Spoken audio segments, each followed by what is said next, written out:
ज्या देशामध्ये बुद्धाचा जन्म झाला ते आता दुसऱ्या प्रांतामध्ये गेले, तर त्यावेळी भारत अखंड होता. बुद्ध भारतातून बाहेर गेले, पण बुद्ध या ठिकाणी बुद्धाचा जन्म झाला त्या ठिकाणी बुद्धाला जिंकता आलं नाही. तो जगाचा चमत्कार बाबासाहेब आंबेडकरांनी करून दाखवला. त्या चमत्काराची खऱ्या अर्थाने तुम्हाला साक्षात्कार झाला पाहिजे, तुमचं आचरण शुद्ध झालं पाहिजे.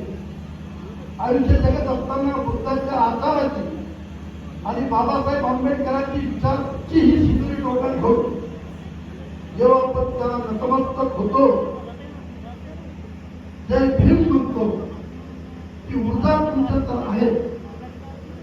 पण तुमच्या सोबत श्रद्धा सुद्धा असावी लागते आणि श्रद्धेला नैतिक अधिष्ठान सुद्धा असावं लागतं. आणि म्हणून मित्रांनो, आज तुम्ही मोठ्या संख्येने चालला